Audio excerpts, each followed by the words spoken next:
ঘন কুয়াশা আর শীতে বিপর্যস্ত সারা দেশের জনজীবন। সর্বনিম্ন তাপমাত্রা সৈয়দপুরে 8.4 ডিগ্রি সেলসিয়াস। খুব ঠান্ডা চলছে, ঠান্ডাতে থাকা যায় না। প্রচন্ড শীত, তুষার বৃষ্টির মতন বৃষ্টি করতেছে। কাজ কামের সমস্যা, মানুষ চলাচল করতে পারতেছে না, ঠিক মতো বের হতে পারতেছে না। ঠান্ডার প্রকোপে লোকজন ঘর থেকে বের হতে পারছে না। হাসপাতালে বেড়েছে ঠান্ডাজনিত রোগে আক্রান্তের সংখ্যা।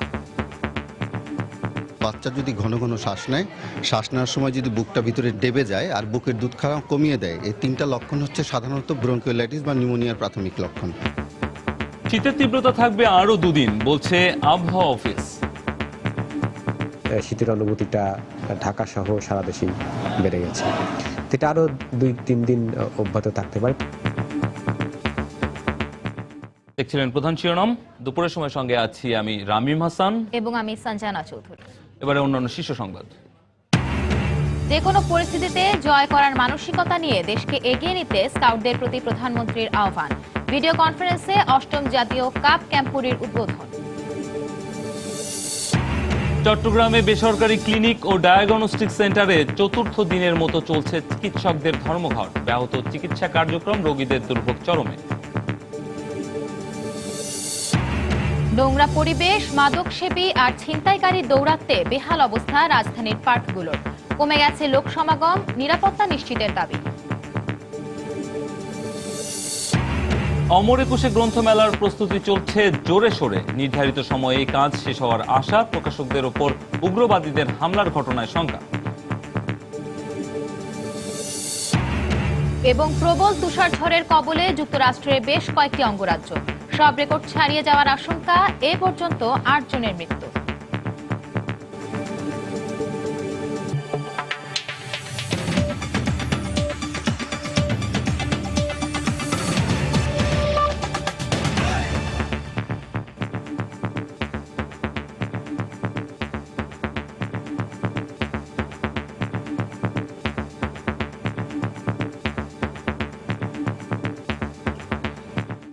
মাঘ মাসের শুরুতে রাজধানীতে হঠাৎ শীত বেড়ে যাওয়ায় বিপাকে নগরবাসী। শীতের তীব্রতা বাড়ায় কষ্টে পড়েছে শ্রমজীবী সাধারণ মানুষ, বৃদ্ধ এবং শিশুরা। ঠান্ডাজনিত রোগে সবচেয়ে বেশি আক্রান্ত হচ্ছে শিশুরা। এ অবস্থায় চিকিৎসকরা শিশুকে সবসময় গরম কাপড় দিয়ে ঢেকে রাখার পরামর্শ দিয়েছেন। এদিকে আরো 2-1 দিন শীতের তীব্রতা থাকবে বলে জানিয়েছে আবহাওয়া অফিস। আরো জানাচ্ছেন তোহা খান তামিম।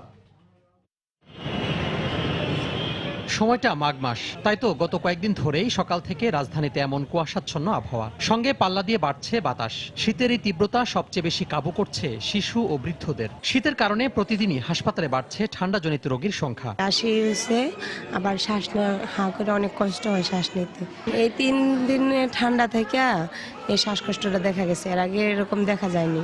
ওয়েদার চেঞ্জের কারণে তো সমস্যা হয়েই থাকে, সেজন্যই বিশেষ করে ইফেক্ট পড়ছে ওর শরীরের কন্ডিশনে। নিউমোনিয়া হয়ে গেছে, শ্বাসকষ্ট চলতেছে, এখনো কমে নাই, চিকিৎসা চলতেছে। 2-3 দিন যাবতের যে শীতটা, এই কারণে ওর ঠান্ডা নিউমোনিয়া হয়ে গেছে। চিকিৎসকদের পরামর্শ, শীতের এই সময় 6 মাসের কম বয়সী শিশুদের শুধু মায়ের দুধ পান করাতে হবে। হসপিটাল অ্যাডমিশনে আমাদের ঠান্ডা বা ব্রঙ্কিওলাইটিস বা নিউমোনিয়ার মাত্রা অনেক বেড়ে গেছে। এই সময় মাদেরকে অবশ্যই ঠান্ডা থেকে বাচ্চাকে সেফ রাখতে হবে।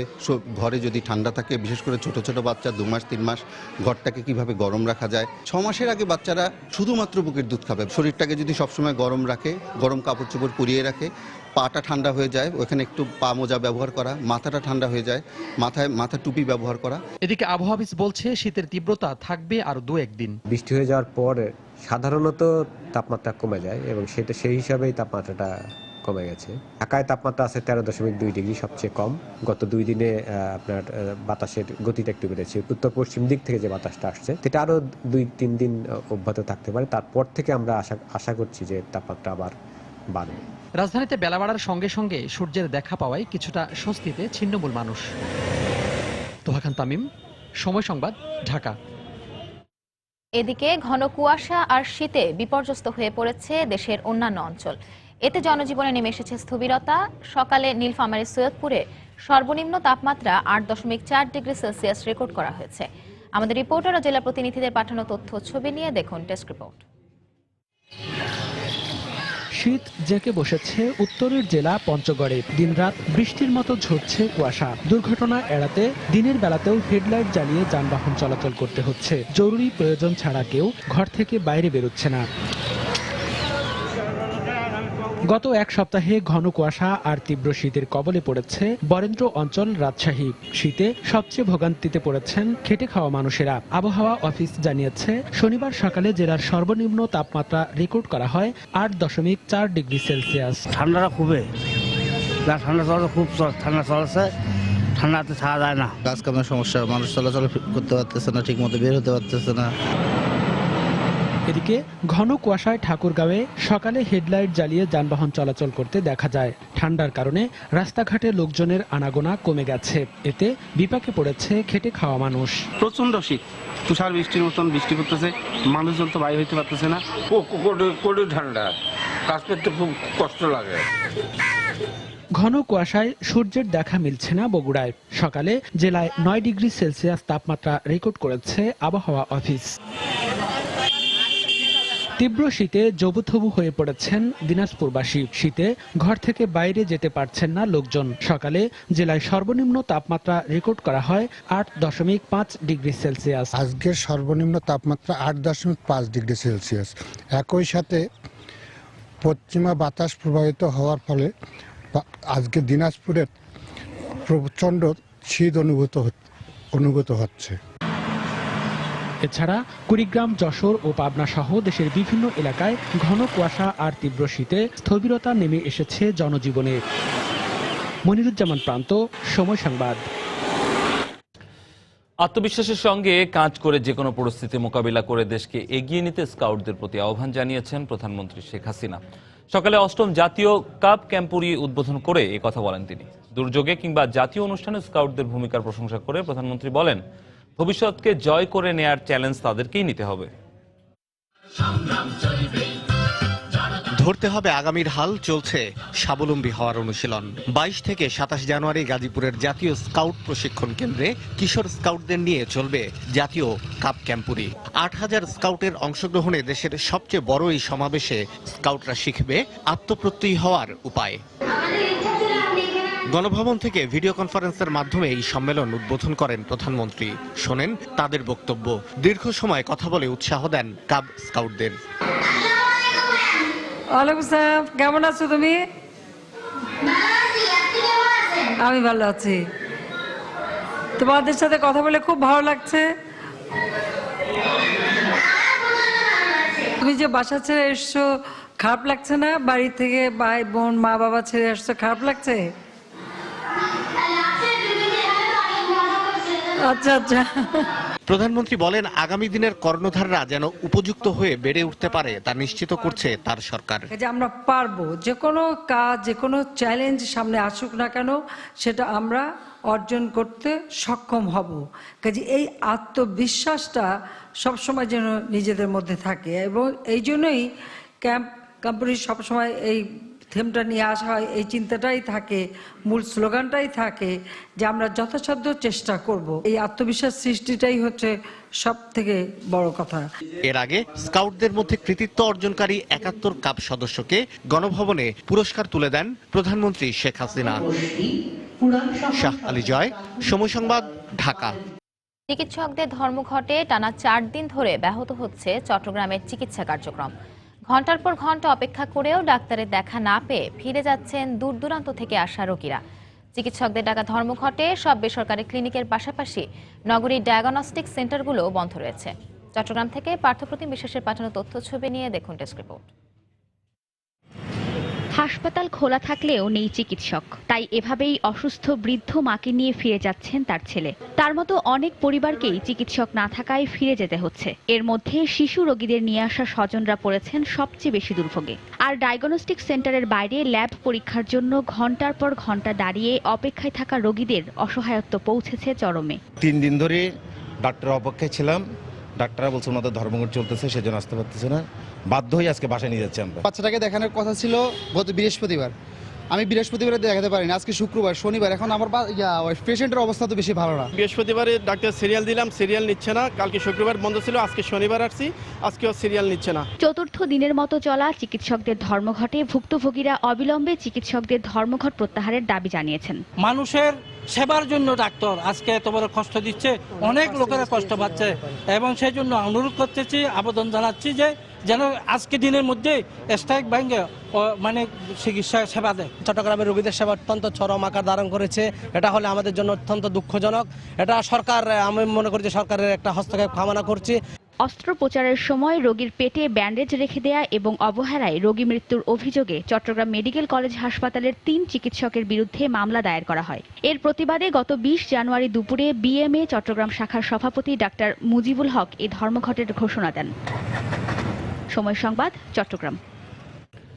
ঢাকা উত্তর ও দক্ষিণ সিটি কর্পোরেশনের বেশিরভাগ পার্কেরই রক্ষণাবেক্ষণের অভাবে বেহাল দশা। পর্যাপ্ত ল্যাম্পপোস্ট থাকলেও অধিকাংশতেই নেই আলো। নোংরা পরিবেশ, রয়েছে মাদক সেবী ও ছিনতাইকারীদের দৌরাত্ম্য। নিরাপত্তা ব্যবস্থা নাজুক হওয়ায় পার্কে লোক সমাগম নেই বললেই চলে। এ অবস্থায় নাগরিক সুবিধা নিশ্চিতে তাগিদ দিলেন নগর ও পরিবেশবিদরা। সাইফুল ইসলাম এবং মঞ্জুর রহমানের তোলা ছবিতে বিস্তারিত জানাচ্ছেন সাইফুল রুদ্র। ফার্মগেটে কৃষিবিদ ইনস্টিটিউটের সামনে থাকা পার্কটিতে দেখা মিলল হকার, মাদকসেবী এবং ভাসমান মানুষের অবাধ বিচরণ। পার্কের শেষ প্রান্তে তোলা হয়েছে ঘর, অধিকাংশ স্থানে জমা করে রাখা ব্যবসায়ীদের নানা রকম পণ্য। নেই নিরাপত্তা বেষ্টনী, নেই কোনো নিরাপত্তা রক্ষীও। মহানগর নাট্যমঞ্চের সামনের পার্কটিরও একই চিত্র। পার্কের ভেতরে গড়ে তোলা হয়েছে শ্রমিক লীগের কার্যালয়। এক পাশে সচিবালয়, রেল ভবন, অন্য পাশে ঢাকা দক্ষিণ সিটি কর্পোরেশন, এরই মাঝে ওসমানী উদ্যান। আর এই ওসমানী উদ্যানের চিত্র যেন আরো বিচিত্র। উদ্যানের এ মাথা ও মাথা জুড়ে চায়ের দোকান, পাশাপাশি চলছে বিভিন্ন পণ্যের বেচাকেনা। সরেজমিনে রাজধানীর কয়েকটি পার্কে গিয়ে সময় সংবাদের ক্যামেরায় ধরা পড়ে এসব চিত্র। এসব পার্কে থাকা দর্শনার্থীদের রয়েছে নানা অভিযোগ। এখানে পর্যাপ্ত পরিমাণ সিটের অভাব আছে একদিকে, আর একদিকে ময়লা আবর্জনাটা বেশি, বসার মধ্যে অতটা সুইটেবল না। সন্ধ্যার পরে মাদক আসক্তরা বেশিরভাগ ভিড় করে থাকে। পার্কগুলোতে নিরাপত্তার পাশাপাশি নাগরিক সুবিধা নিশ্চিত করার পরামর্শ দিলেন নগর ও পরিবেশবিদরা। একটা পার্কের এমন হওয়া উচিত যেটা আমাকে টানবে, আমি একদিন গেলে দ্বিতীয় দিন আমার আবার যেতে ইচ্ছা করবে। সিটি কর্পোরেশনের প্রথম দায়িত্ব হলো জনগণের সুখ, স্বাচ্ছন্দ্য এবং দৈনন্দিন জীবনকে আরো উন্নত করার প্রচেষ্টা চালানো। জনসাধারণের ব্যবহার্য এই সমস্ত পাবলিক পার্কে আইন শৃঙ্খলা তাদেরকে রক্ষা করতে হবে। ঢাকা দক্ষিণ সিটি কর্পোরেশনের প্রধান নির্বাহী জানান, নতুন করে পার্কগুলোর সৌন্দর্য রক্ষায় নেওয়া হয়েছে বিশেষ পরিকল্পনা। যে সমস্ত পার্ক এবং খেলার মাঠ রয়েছে, আরও গাছপালা ওখানে লাগানো হবে। একটা ছোট্ট মঞ্চের মতো থাকবে, ফুড কোর্ট থাকবে এবং বসার পর্যাপ্ত ব্যবস্থা থাকবে, যাতে করে মানুষ ওখানে এসে তার কাজের অবসরে হোক অথবা সে বিশ্রাম নিতে চায়, সুন্দরভাবে সেখানে সে নিতে পারবে। পার্ক রক্ষণাবেক্ষণে সিটি কর্পোরেশনের মনিটরিং কেমন, এমন প্রশ্নে এই কর্মকর্তা জানান, জনবল সংকটের কারণে তা সম্ভব হয় না। সাইফুল রুদ্র, সময় সংবাদ, ঢাকা। এদিকে সিলেট নগরের উত্তর পূর্বাঞ্চলে কোনো খেলার মাঠ না থাকায় অর্থমন্ত্রীর সহায়তায় এলাকাবাসী টিলা কেটে শাহী ঈদগাহে কয়েক বছর আগে তৈরি করে খেলার মাঠ। এরপর সদর উপজেলা পরিষদকে মাঠ পরিচালনার দায়িত্ব দেয় জেলা প্রশাসন, কিন্তু সে মাঠে খেলার কোনো সুযোগ নেই। বিভিন্ন মেলা কিংবা গরু ছাগলের হাট বসে বছর জুড়ে। বিস্তারিত আব্দুল আহাদের রিপোর্টে, ক্যামেরায় ছিলেন নওশাদ আহমদ চৌধুরী। কয়েক মাস আগে শেষ হওয়া মহিলা পুলিশ কল্যাণ সমিতির মেলার স্থাপনা এখনও সরানো হয়নি। সারা মাঠে ছড়িয়ে আছে ইট আর পাথর। শিশুরা মাঠের একটি অংশের ইট সরিয়ে খেলছে ক্রিকেট। সময় সংবাদের ক্যামেরা দেখে দৌড়ে এসে তারা জানায়, ইট বিছানো মাঠে খেলতে গিয়ে প্রায়ই কেটে যায় পা। ইট ঢুকে, কোনো সময় কাজ ঢুকে, কোনো সময় ওই যে কাটা ঢুকে, দূর দূরান্ত গেলে কি আনাত গেলে উষ্টা খাইয়া পড়ে যায়। এলাকাবাসীর পাশাপাশি মাঠের দেয়াল ঘেঁষা স্কলার্স হোম স্কুল অ্যান্ড কলেজের শিক্ষার্থীরাও এই মাঠে খেলাধুলা করত। মাঠটি খেলা উপযোগী করার দাবিতে মানববন্ধন সহ বিভিন্ন কর্মসূচি পালন করলেও কর্তৃপক্ষ কোনো ব্যবস্থা নেয়নি। আমরা চাই যে আমাদের ছেলেমেয়েরা যাতে খেলাধুলা করতে পারে, সেই জন্য খেলার মাঠটাকে খেলার উপযুক্ত করার জন্যে। পরিবেশটাই মানে খেলার মতো আর নেই, তাই আমরা অনেক সমস্যা হচ্ছে, আমাদের খেলাধুলাও করতে পারি না এই মাঠে। এখানে গরু হাট, তারপর মেলা বসতেছে, তাই আমরা খেলতে পারতেছি না। তবে এই মাঠে মেলার কোনো স্থাপনা নেই দাবি করে উপজেলা চেয়ারম্যান জানালেন, আগামীতে আর মেলা দেয়া হবে না এখানে। গত 2-3 বছর সেখানে মাঠে মেলা হয়েছে, আমরা খেলা হিসাবে এখানে রাখতে চাই এবং এটা সর্বশ্রেণী ক্রীড়ামোদী যারা তাদেরও একটা দাবি রয়েছে। সেই প্রেক্ষিতে আগামী দিনে এখানে কোনো মেলা দেওয়ার পরিকল্পনা আমাদের নেই। প্রায় 3 একর জায়গার এ মাঠে আগামীতে উপজেলা স্টেডিয়াম নির্মাণের পরিকল্পনা নিয়েছে সদর উপজেলা পরিষদ। ইটের মতো মাঠের সর্বত্র ছড়িয়ে রয়েছে এমন ভয়াবহ কাচের টুকরো, আবার কোথাও রয়েছে লোহার পাত। এলাকাবাসী বলছে দ্রুত এগুলো সরানো না হলে বড় ধরনের দুর্ঘটনা ঘটতে পারে এই মাঠে। আব্দুল আহাদ, সময় সংবাদ, সিলেট। দুপুরের সময় আরও থাকছে। ভোলার উপকূলীয় চরাঞ্চলগুলো ফাঁদ ও বিষটোপ দিয়ে নির্বিচারে চলছে পাখি নিধন, বিক্রি হচ্ছে বিষাক্ত মাংস, পাখির সংখ্যা কমায়, পাশাপাশি হুমকিতে মানব স্বাস্থ্য। ঢাকা মহানগর আওয়ামী লীগের ভারপ্রাপ্ত সভাপতি এম এ আজিজ হৃদরোগে আক্রান্ত হয়ে ঢাকা মেডিকেল কলেজ হাসপাতালে মারা গেছেন। ইন্না লিল্লাহি ওয়া ইন্না ইলাইহি রাজিউন। তার মৃত্যুতে গভীর শোক প্রকাশ করেছেন প্রধানমন্ত্রী শেখ হাসিনা। দুপুর 1টা 10 মিনিটে ঢাকা মেডিকেল কলেজ হাসপাতালে কার্ডিওলজি বিভাগে চিকিৎসাধীন অবস্থায় মারা যান তিনি। সকালে পুরনো ঢাকার নাজিমউদ্দিন রোডের নিজ বাসায় তিনি অসুস্থ হয়ে পড়েন। এর পরপরই তাকে হাসপাতালে নিয়ে আসা হয়। তিনি দীর্ঘদিন ধরেই হৃদরোগে ভুগছিলেন। গত 8 বছর ধরে তিনি ঢাকা মহানগর আওয়ামী লীগের ভারপ্রাপ্ত সভাপতি হিসেবে দায়িত্ব পালন করছিলেন। বাদ মাগরিব বঙ্গবন্ধু এভিনিউতে আওয়ামী লীগ কার্যালয়ের সামনে এবং বাদ এশা বকশীবাজারের নবকুমার ইনস্টিটিউটের সামনে তার নামাজে জানাজা অনুষ্ঠিত হবে।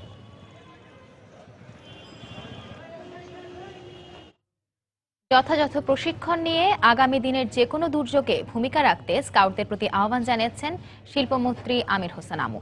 অন্যদিকে দুর্যোগ ও ত্রাণমন্ত্রী মুফাজ্জল হোসেন চৌধুরী মায়া জানিয়েছেন স্কাউটদের দক্ষতা বাড়াতে মন্ত্রণালয় সব ধরনের সহযোগিতা করবে। সকালে গাজীপুরে 8ম কাপ ক্যাম্পুরে অনুষ্ঠানে তারা বক্তব্য রাখেন। অনুষ্ঠানটি গণভবন থেকে ভিডিও কনফারেন্সের মাধ্যমে উদ্বোধন করেন প্রধানমন্ত্রী শেখ হাসিনা। দুর্যোগের সেবা স্কাউট সদস্যরা বাংলাদেশ সরকারের দুর্যোগ ও ত্রাণ মন্ত্রণালয়ের কার্যক্রমে প্রত্যক্ষভাবে অত্যন্ত আন্তরিকতার সাথে সহযোগিতা প্রদান করেন। এই জন্য আমি তাদেরকে আন্তরিকভাবে অভিনন্দন জানাই। আমি মনে করি স্কাউট সদস্যরা আমার মন্ত্রণালয়ের প্রতিনিধি। তোমরা আলোকিত মানুষ হবে, মেধা, যোগ্যতা, দক্ষতা আর দেশপ্রেমে পৃথিবীর শ্রেষ্ঠ মানুষ হবে, এটাই আমরা চাই। তোমরা আগামী দিনে শুধু বাংলাদেশ নয়, গোটা পৃথিবীকে নেতৃত্ব দেবে। সারা পৃথিবীতে বাংলাদেশের সুনাম সুখ্যাতি ছড়িয়ে দেবে। বিশ্ব মানচিত্রে বাঙালি জাতিকে শ্রেষ্ঠত্বের আসনে সমিত করবে। সাইবার অপরাধ দমনে নতুন আইন করা হবে বলে জানিয়েছেন তথ্যমন্ত্রী হাসানুল হক ইনু। সকালে ফেনীর সার্কিট হাউসে স্থানীয় গণমাধ্যম কর্মীদের সঙ্গে মতবিনিময় সভায় তিনি কথা বলেন। আমাদের সরকার তথ্য যোগাযোগ প্রযুক্তির ব্যবহার করে যে অপরাধ, যেটাকে সাইবার অপরাধ বলি আমরা, সেই সাইবার অপরাধের একটা সমন্বিত আইন তৈরি হচ্ছে। এটা আমরা আশা করছি এই পার্লামেন্টে বেরোবে। ওই আইনটা আসলে এই ধরনের অপরাধ যারা করে তাদেরকে আমাদের আটকাতে সুবিধা হবে, বিচার করতে সুবিধা হবে। এই টেলিভিশন, অনলাইন, রেডিও, FM এইগুলোর সঙ্গে কে বোঝাপড়া করবে? টেলিভিশনের জন্য একটা পাতার একটা কাগজ দিছি, এটাও কোনো আইন নেই। তথ্যের দৃষ্টিকোণ থেকে যদি ইলেকট্রনিক মিডিয়ার সঙ্গে ধরি, আমি যদি আজকে চিঠি পাঠাই কোনো টেলিভিশনের সম্পাদকের কাছে, আপনার এই প্রচারণাটা সঠিক হয়নি, কোর্টে গেলে কিন্তু বিচারকই খাবি খাবে। আমি তো কোনো কাগজ দিয়ে থেকে দেবো না।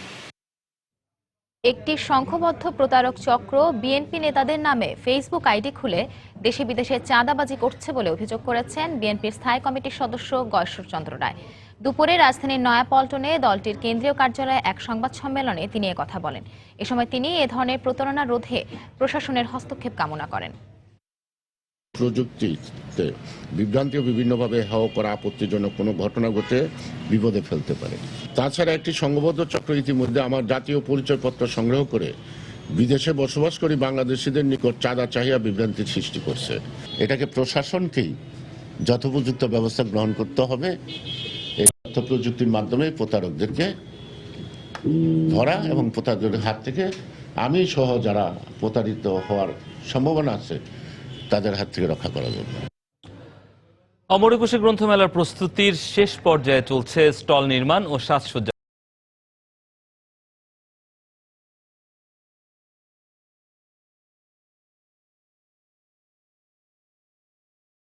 নির্মাণের জন্য কাজ বরাদ্দ পাওয়া প্রতিষ্ঠান ও কর্মরত শ্রমিকরা জানিয়েছেন নির্ধারিত সময়ের মধ্যেই পুরো আয়োজনের কাজ শেষ করতে পারবেন তারা। সামিউল মুইদের রিপোর্ট। রাজধানীর সোহরাওয়ার্দী উদ্যানে হাতুড়ি পেরেক ও বাঁশের কাঠামোর ভিত্তি বলে দিচ্ছে সময় ঘনিয়ে আসছে ২১শে বইমেলার। চলছে শেষ সময়ের প্রস্তুতি। প্রতিদিন সকাল থেকে মধ্যরাত পর্যন্ত বইমেলার পুরো অবকাঠামো নির্মাণ করার জন্য পরিশ্রম করছেন অর্ধশতাধিক শ্রমিকের একটি দল। বাংলাদেশের ভিতরে কাজ বসছি 10 তারিখে, 6 দিনের কাজ বসছি 15 তারিখে। পার্টিশনের রাখ করছি, ভিতরে বক্স হবে, এগুলি করতেছি, র‍্যাক বানাইতেছি। এদিকে বইমেলার অবকাঠামো নির্মাণ কাজ পাওয়া প্রতিষ্ঠান জানিয়েছে চলতি বছর বইমেলায় গুচ্ছ আকৃতিতে স্টল ও প্যাভিলিয়ন নির্মাণ করা হচ্ছে। নতুন এই কাঠামো বইমেলার স্টলগুলোতে বৈচিত্র্য আনবে। একটা গুচ্ছের ভিতর আপনার বড় প্যাভিলিয়ন থাকবে একটি, তার চারদিক ধরে আপনার 3টার স্টল কেউ নিচ্ছে, 2টার স্টল, সিঙ্গেল স্টল সবগুলো থাকতেছে। প্রকাশকরা জানিয়েছেন প্রতিদিনই স্টল বুঝে পাচ্ছেন তারা, তবে মেলার প্রবেশপথ ও শিশুদের প্রবেশ সহ অন্যান্য কিছু সুবিধা বাড়ানো দরকার। গেট যেটা আছে এটাতে খুবই অপ্রীতিকর অবস্থা হয়, 2-1টা জায়গা ভেঙে গেট করে দেওয়া হয়, তাহলে সবচেয়ে সুবিধা হয়। মেইন রোড থেকে ঢুকতে এই রাস্তাগুলো যদি সলিং করে দেয়, শিশুরা আসে, তাতে করে এই ধুলাবালির কারণে তাদের ঠান্ডা লেগে যায়। জাগৃতির প্রকাশক ফয়সাল আরিফিন দীপনকে হত্যা ও শুদ্ধস্বরের প্রকাশক আহমেদুর রশিদ চৌধুরী টুটুলের ওপর হত্যা চেষ্টার ঘটনার পর বইমেলা হচ্ছে।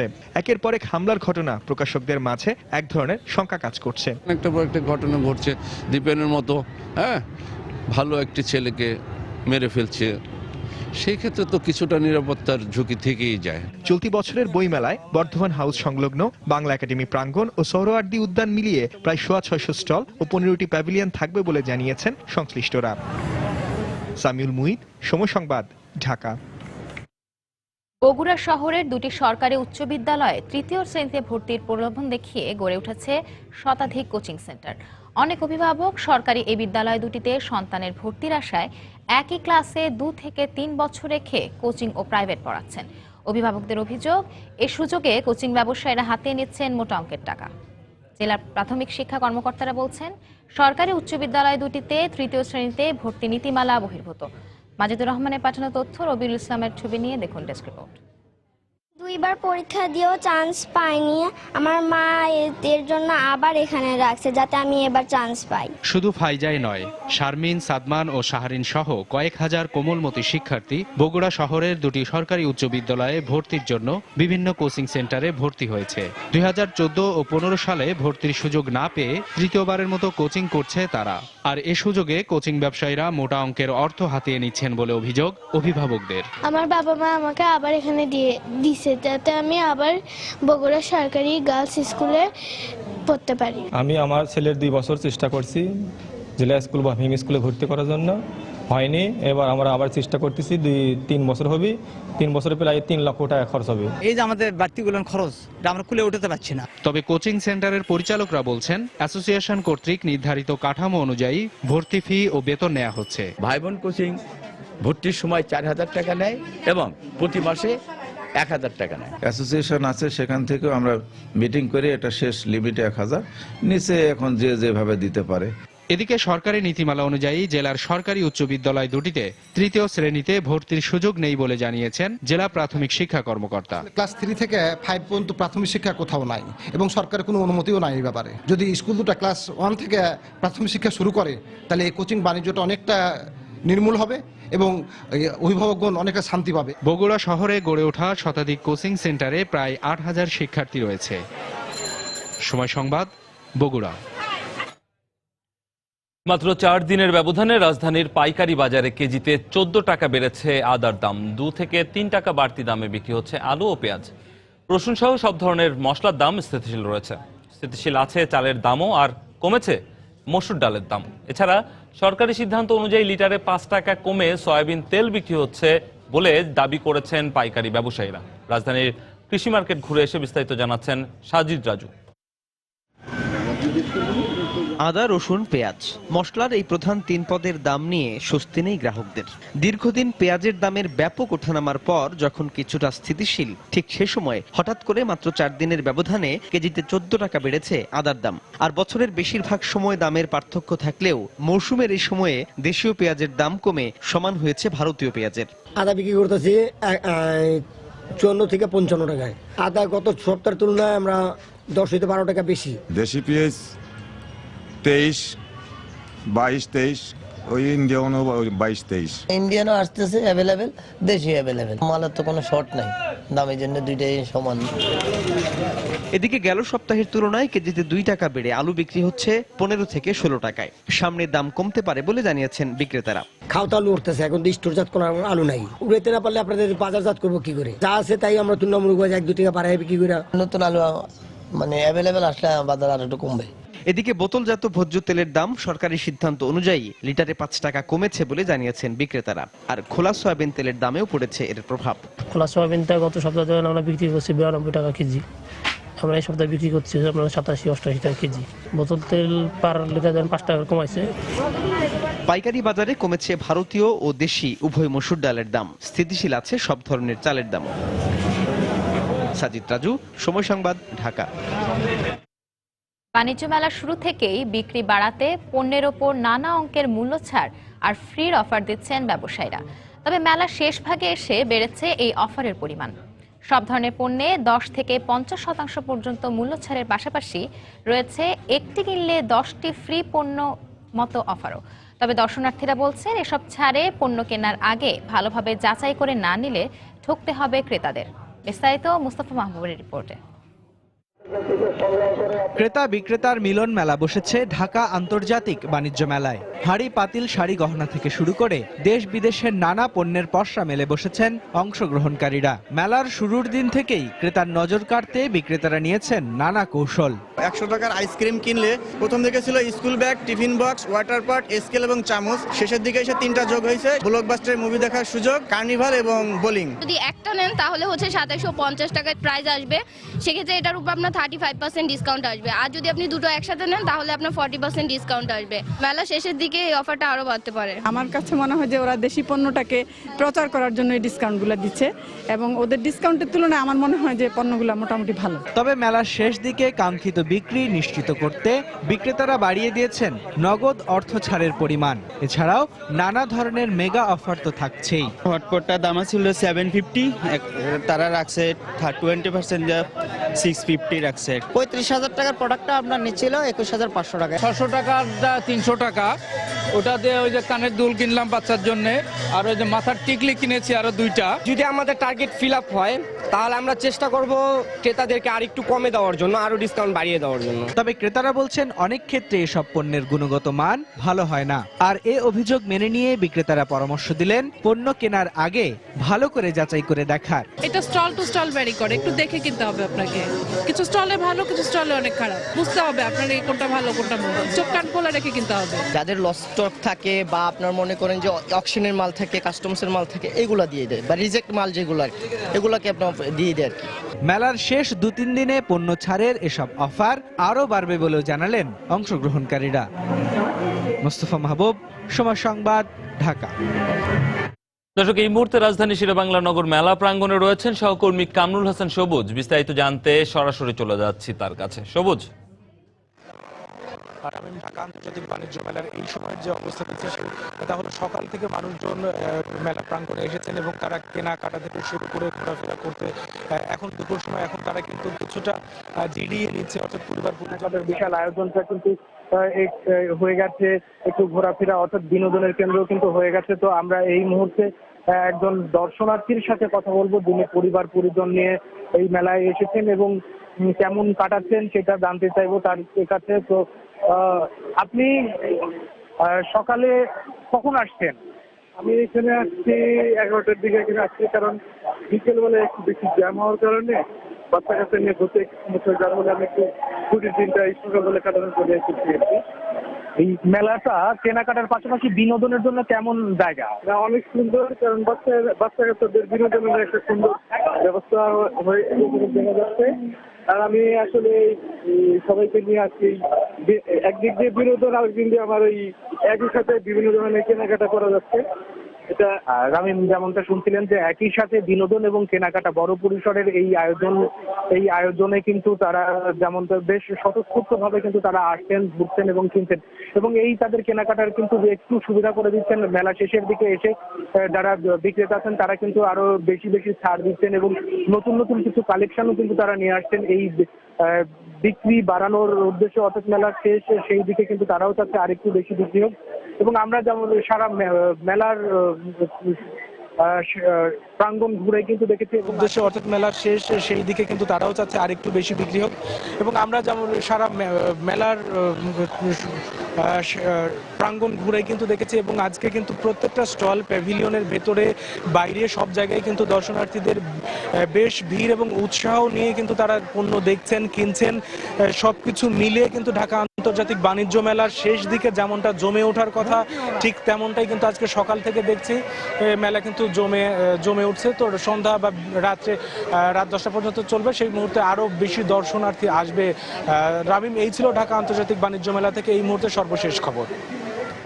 ঢাকা আন্তর্জাতিক বাণিজ্য মেলার খবর জানাচ্ছিলেন সহকর্মী কামরুল হাসান সবুজ। দেখছেন দুপুরের সময়। দুরন্ত বাইসাইকেল, উড়ে চলো দুরন্ত গতিতে। শীতপ্রধান অঞ্চল থেকে আসা অতিথি পাখির কলকাকলিতে মুখর এখন ভোলার উপকূলীয় চরাঞ্চলগুলো। কিন্তু ফাঁদ ও বিষ্টপ দিয়ে নির্বিচারে পাখি নিধন করছে অসাধু চক্র। আবার বিষাক্ত মাংস বিক্রি করা হচ্ছে বিভিন্ন হোটেল ও রেস্তোরাঁয়।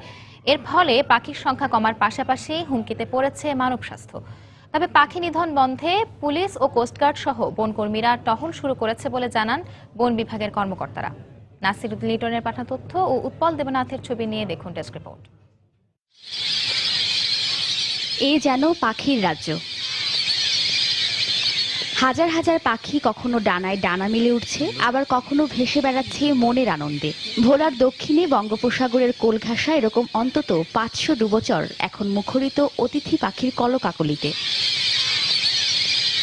কিন্তু সাইবেরিয়া সহ শীতপ্রধান অঞ্চল থেকে জীবন বাঁচাতে আশ্রয়ের খোঁজে আসা এসব পাখিরা এদেশেও নিরাপদ নয়। অসাধু শিকারীরা কারেন্ট জালের ফাঁদ আর বিষ-টোপ দিয়ে প্রতিদিন পাখি নিধন করছে। এতে দিন দিন অতিথি পাখির সংখ্যা যেমন কমছে, তেমনি হুমকিতে পড়ছে পরিবেশ।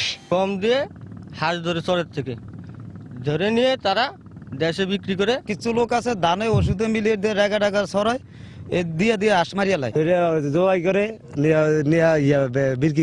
এদিকে বিষক্রিয়ায় মরে যাওয়া এসব পাখির মাংস গোপনে বিক্রি হচ্ছে স্থানীয় খাবার হোটেলগুলোতে। আর এ মাংস খেলে মানবদেহের বড় ধরনের ক্ষতির আশঙ্কা রয়েছে বলে জানালেন জেলা প্রাণী সম্পদ কর্মকর্তা। দীর্ঘদিন ধরে যদি এগুলো তারা খেতে থাকে তাহলেও তাদের একটি কিউমুলেটিভ এফেক্ট হবে। মাস্টার গ্ল্যান্ড লিভার যদি ধ্বংস হয় তাহলে তো প্রাণীর অবস্থা আপনারা নিজেরাই বুঝতে পারেন। সাইমালটেনিয়াসলি আমরা কিডনিতেও একই ধরনের সমস্যা দেখি। তবে অতিথি পাখি নিধন বন্ধে কার্যকর ব্যবস্থা নেওয়ার আশ্বাস বন বিভাগের। পুলিশ, কোস্টগার্ড তাদেরকে আমরা অনুরোধ করেছি যাতে টহলের ব্যবস্থা করে। সব জায়গায় একসাথে নজরদারি করাটা আসলে টাফ। তারপরেও আমরা যেখানে অতিথি পাখি বেশি পরিমাণে আসে বা যেখানে নিধন হওয়ার সম্ভাবনা থাকে সেখানে আমরা স্পেশাল নজরদারির ব্যবস্থা করব। বার্ড ক্লাবের তথ্যানুযায়ী ভোলায় এবছর 28,000 জলচর পাখি সহ 60 প্রজাতির অতিথি পাখি এসেছে। সময় সংবাদ, ভোলা। পরিবেশ বিপর্যয় রোধে পলিথিন ব্যাগ উৎপাদন ও ব্যবহার নিষিদ্ধের আইন কার্যকরের আহ্বান জানিয়েছেন পরিবেশ কর্মী ও বিকল্প ব্যাগ প্রস্তুতকারকরা। সকালে জাতীয় প্রেস ক্লাবের সামনে এক মানববন্ধন থেকে তারা এই আহ্বান জানান। মানববন্ধনে বক্তারা অভিযোগ করেন, পলিথিন ব্যাগ নিষিদ্ধে আইন থাকলেও তার প্রয়োগ হচ্ছে না। পলিথিন ব্যাগের উৎপাদন, বিপণন ও ব্যবহার আরও বাড়ছে। তারা বলেন, পরিবেশ দূষণ ছাড়াও ঢাকার চারপাশের নদ নদীর নাব্যতা হারানোরও অন্যতম কারণ পলিথিন ব্যাগ। পলিথিন ব্যাগের ব্যবহার বন্ধ না করায় পরিবেশ বান্ধব বিকল্প ব্যাগের প্রস্তুতকারকরাও এখন লোকসানের মধ্যে রয়েছেন বলে অভিযোগ তাদের।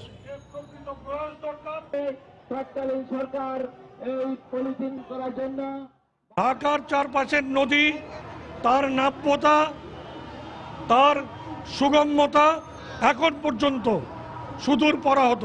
তার অন্যতম প্রধান কারণ এই পলিথিন ব্যবসার বা পলিথিন ব্যবহারের উৎসে আমরা আঘাত করতে পারছি না। আমরা পরিষ্কার ভাষায় সরকারকে কঠোর পদক্ষেপ নেওয়ার দৃঢ় প্রতিজ্ঞ রাজনৈতিক সদিচ্ছা দেখতে চাই। নওগাঁর আদাতলা সীমান্তে বিএসএফ এর নির্যাতনে জয়নাল নামে এক বাংলাদেশি নিহত হয়েছেন বলে অভিযোগ করেছেন স্বজনরা।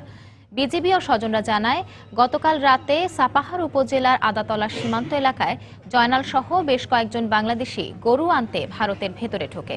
সেখান থেকে টহলরত বিএসএফ সদস্যরা জয়নালকে আটক করে। পরে সকালে ভারতের সীমান্ত এলাকায় জয়নালের মৃতদেহ পড়ে থাকতে দেখা যায়। এদিকে নিহতের লাশ ফেরত আনার জন্য বিএসএফ এর কাছে চিঠি পাঠানো হয়েছে বলে জানিয়েছেন বিজিবির 14 ব্যাটালিয়নের কমান্ডিং অফিসার রফিকুল হাসান।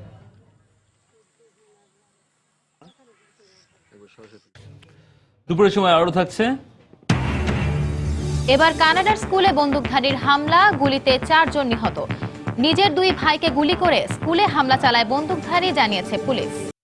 আনন্দ উল্লাস আর স্মৃতিচারণায় হিরণময় মেলবন্ধন 2016 পালন করেছেন ঢাকা বিশ্ববিদ্যালয়ের অ্যালামনাই অ্যাসোসিয়েশনের সদস্যরা।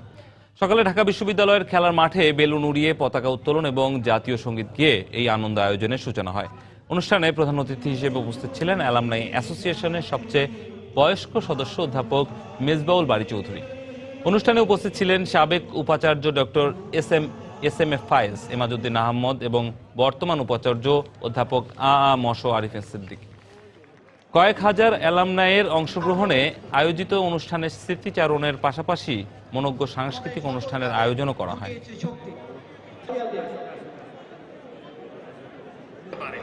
সে কারণে সুন্দর একটা আগামী 17 এপ্রিল 5 বছর পূর্ণ করতে যাচ্ছে সময় সংবাদ। এই উপলক্ষে মাস জুড়ে দেশের প্রতিটি জেলায় দর্শকের কাছে যাচ্ছে সময় সংবাদ দল।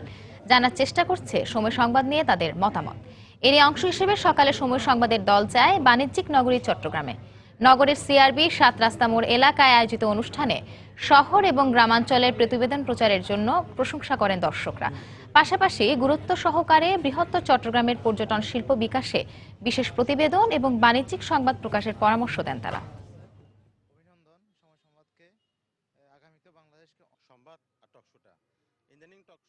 সময় সংবাদের নিউজগুলো খুব ভালো লাগে। ওই অল্প দিনে মনে হচ্ছে সময় সংবাদ গণমানুষের একটা চ্যানেল হিসেবে পরিচিতি লাভ করেছে। আমার অনুরোধ আপনাদের কাছে থাকবে, আবার পুনরায় টকশো যাতে সর্বদলীয়ের মাধ্যমে অংশগ্রহণ করিয়ে প্রচার করা হয়। পর্যটন নগরী হিসেবে চট্টগ্রামের জন্য আরো ব্যাপক কাজ করার জন্য আমি অনুরোধ করব সময় সংবাদ যাতে বাংলাদেশের মুক্তিযুদ্ধ নিয়ে আরো বেশি করে গবেষণাধর্মী রিপোর্ট তারা প্রতিবেদন তারা প্রকাশ করে।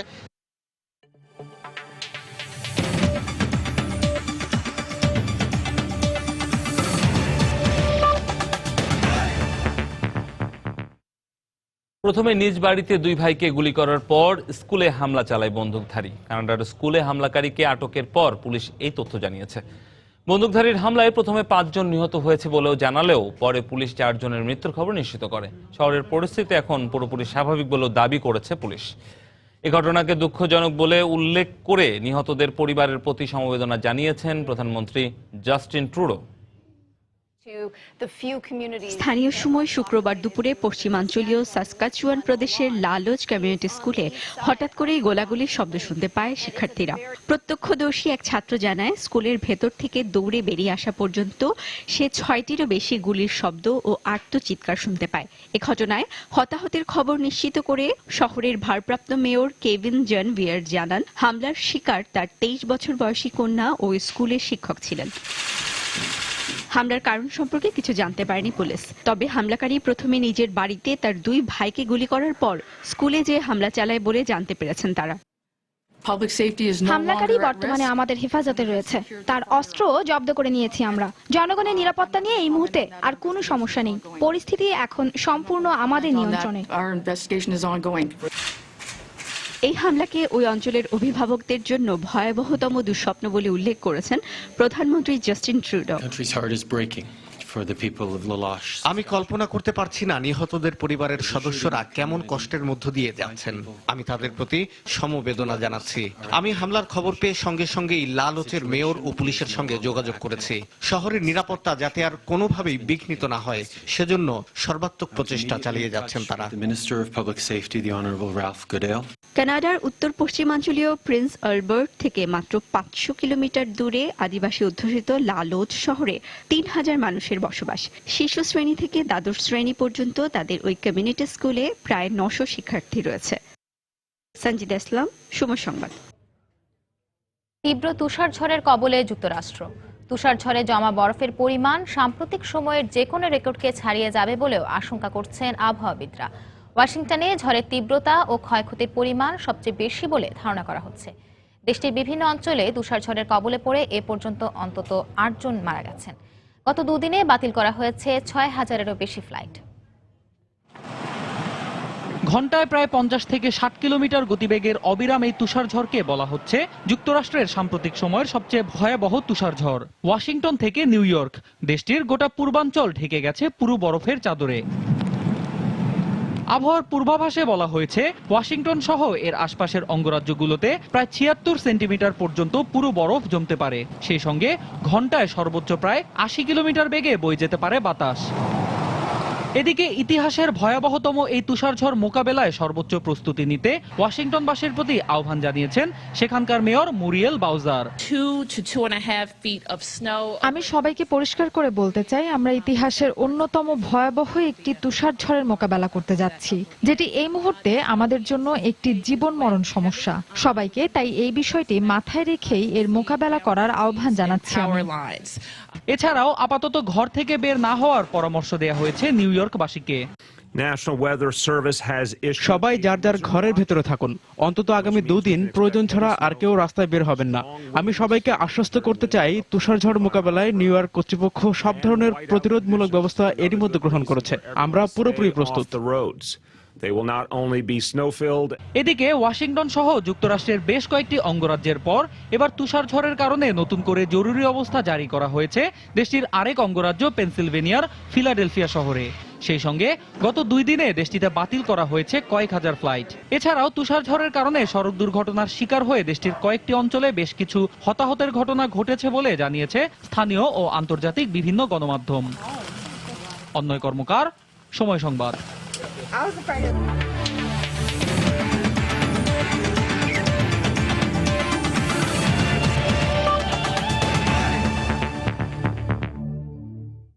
যুব বিশ্বকাপের খবর। 27 জানুয়ারি অনূর্ধ্ব 19 বিশ্বকাপ শুরুর আগে প্রস্তুতি ম্যাচ খেলছে অংশগ্রহণকারী দলগুলো। চট্টগ্রামে বাংলাদেশ ও জিম্বাবুয়ের প্রস্তুতি ম্যাচে টসে জিতে প্রথমে ব্যাট করতে নামে ইয়াং টাইগাররা। নাজমুল হোসেন শান্তর সেঞ্চুরিতে 284 রানের বড় সংগ্রহ পায় বাংলাদেশ। 285 রানের টার্গেটে ব্যাট করতে নেমে শেষ খবর পাওয়া জিম্বাবুয়ের সংগ্রহ 3 উইকেটে 101 রান। সাইফ আর পিনাকের উদ্বোধনী জুটিতে বাংলাদেশের শুরুটা ভালো হয়নি। ব্যক্তিগত 6 রানে এলবিডব্লিউ এর ফাঁদে পড়েন সাইফ হাসান। এরপর জয়রাজকে সঙ্গে নিয়ে ঘুরে দাঁড়ানোর চেষ্টা করেন পিনাক, কিন্তু দলীয় 71 রানে উইলিয়াম মাসিঙ্গের শিকার হন জয়রাজ। এরপর দলের হাল ধরেন শান্ত। উইকেটের অপর প্রান্তে সতীর্থরা আসা যাওয়ার মধ্যে থাকলেও এক প্রান্ত আগলে রাখেন শান্ত। তার দুর্দান্ত ব্যাটিংয়ে বড় সংগ্রহের পথে এগুতে থাকে বাংলাদেশ। 103 বলে 102 রান করা শান্ত সাজঘরে ফেরেন মাসিঙ্গের বলে। নির্ধারিত ওভারের শেষে 9 উইকেটে 284 রানের ফাইটিং স্কোর করে বাংলাদেশ অনূর্ধ্ব 19 দল। জিম্বাবুয়ের হয়ে সর্বোচ্চ 5টি উইকেট নিয়েছেন উইলিয়াম মাসিঙ্গে। জবাবে ব্যাট করতে নেমে খুব একটা সুবিধা করতে পারেনি জিম্বাবুয়ে। ইংলিশ প্রিমিয়ার লিগের খবর। হাড্ডাহাড্ডি লড়াই চলছে পয়েন্ট টেবিলের শীর্ষ দলগুলোর মধ্যে। এবার শিরোপার লড়াইয়ে এগিয়ে যেতে টেবিলের 3 নম্বর দল ম্যানচেস্টার সিটি মুখোমুখি হবে ওয়েস্ট হ্যাম ইউনাইটেডের। ম্যাচটি শুরু হবে আজ রাত বাংলাদেশ সময় 11টায়। আরেক ম্যাচে ওল্ড ট্রাফোর্ডে ম্যানচেস্টার ইউনাইটেড লড়বে সাউদাম্পটনের বিপক্ষে। ম্যাচটি মাঠে গড়াবে রাত 9টায়। এছাড়া সন্ধ্যা 7:45 লিভারপুল মুখোমুখি হবে নরউইচ সিটির। নিজেদের মাঠ বোলেন গ্রাউন্ডে ম্যানচেস্টার সিটির মুখোমুখি হবে ওয়েস্ট হ্যাম ইউনাইটেড। ইপিএল এর পয়েন্ট টেবিলে আর্সেনাল ও লিস্টার সিটির চেয়ে মাত্র 1 পয়েন্টে পিছিয়ে সিটিজেনরা। এবার শিরোপা দৌড়ে এগিয়ে যাবার লড়াইয়ে সিটির প্রতিপক্ষ ওয়েস্ট হ্যাম, যারা 30 পয়েন্ট নিয়ে আছে টেবিলের 10 নম্বরে। কিন্তু পরিসংখ্যানে খুব বেশি পিছিয়ে নেই হ্যামাররা। দুদলের মুখোমুখি শেষ 5 দেখায় 3টিতে হারলেও সব রকম প্রতিযোগিতায় নিজেদের শেষ 5 ম্যাচে সিটিজেনদের জয় যেখানে 3টিতে, সেখানে ওয়েস্ট হ্যাম জিতেছে 4টিতে। সেই সাথে ঘরের মাটিতে টানা 8 ম্যাচে অপরাজিত স্বাগতিকরা। এদিকে ম্যান সিটির জন্য এই ম্যাচ প্রতিশোধেরও, কেননা গেল সেপ্টেম্বরে ওয়েস্ট হ্যামের কাছে 2-1 গোলে হেরেছিল পেলেগ্রিনির দল। তাই এই ম্যাচে সার্জিও অ্যাগুয়েরো আর রাহিম স্টার্লিংদের নিয়ে জয় তুলে নিতেই মাঠে নামবে সিটিজেনরা। এদিকে ঘরের মাঠ ওল্ড ট্রাফোর্ডে ম্যানচেস্টার ইউনাইটেড মুখোমুখি হবে সাউদাম্পটনের। নিজেদের সবশেষ ম্যাচে চিরপ্রতিদ্বন্দ্বী লিভারপুলকে হারিয়ে বেশ ফুরফুরে মেজাজে আছে রেড ডেভিলরা। আর এবারের প্রতিপক্ষ সেন্টসদের বিপক্ষে লিগের শেষ 10 ম্যাচের 7টিতে জয় আর মাত্র 1টিতে হেরেছে লুই ভ্যান হলের দল। তবে তবে পরিসংখ্যান স্বাগতিকদের পক্ষে হলেও ইনজুরি একরকম জেকে বসেছে ইউনাইটেড শিবিরে। Schweinsteiger, Phil Jones, Ashley Young, Marcos Rojo কিংবা লুক শ সবাই থাকবেন মাঠের বাইরে। তবে স্বস্তির খবর হচ্ছে রেড ডেভিল অধিনায়ক ওয়েন রুনি আছেন দারুণ ছন্দে, তাই এই ম্যাচে জয় তুলে নিতে চায় ভ্যান হলের শিষ্যরা। আরেক ম্যাচে লিভারপুলের প্রতিপক্ষ নরউইচ সিটি, যাদের বিপক্ষে শেষ 11 লিগ ম্যাচের একটিতেও হারেনি অলরেডরা। তবে ইনজুরির সমস্যা এখনো কাটেনি লিভারপুলের। Philippe Coutinho, Daniel Sturridge, Divock Origi ও ড্যানি ইংসকে থাকতে হচ্ছে সাইডলাইনে। তাই মূল একাদশ সাজাতে তরুণ খেলোয়াড়দের নিয়ে এ ম্যাচে পরীক্ষা নিরীক্ষা চালাবেন coach Jürgen Klopp. Farzana Mumu, সময় সংবাদ। দুপুরের সময় এ পর্যায়ে শীর্ষ সংবাদগুলো জানিয়ে দিচ্ছি আরেকবার। ঘন কুয়াশা আর শীতে বিপর্যস্ত সারা দেশের জনজীবন। হাসপাতালে বেড়েছে ঠান্ডাজনিত রোগীর সংখ্যা। শীতের তীব্রতা থাকবে আরো 2 দিন, বলছে আবহাওয়া অফিস। যে কোনো পরিস্থিতিতে জয় করার মানসিকতা নিয়ে দেশকে এগিয়ে নিতে কাব স্কাউটদের প্রতি প্রধানমন্ত্রীর আহ্বান। ভিডিও কনফারেন্সে 8ম জাতীয় কাব ক্যাম্পুরির উদ্বোধন। চট্টগ্রামে বেসরকারি ক্লিনিক ও ডায়াগনস্টিক সেন্টারে 4র্থ দিনের মতো চলছে চিকিৎসকদের ধর্মঘট। ব্যাহত চিকিৎসা কার্যক্রম, রোগীদের দুর্ভোগ চরমে। অমর একুশে গ্রন্থমেলার প্রস্তুতি চলছে জোরে সোরে। নির্ধারিত সময়েই কাজ শেষ হওয়ার আশা। প্রকাশকদের ওপর উগ্রবাদীদের হামলার ঘটনায় শঙ্কা। এবং প্রবল তুষার ঝড়ের কবলে যুক্তরাষ্ট্রের বেশ কয়েকটি অঙ্গরাজ্য। সব রেকর্ড ছাড়িয়ে যাওয়ার আশঙ্কা। এ পর্যন্ত 8 জনের মৃত্যু।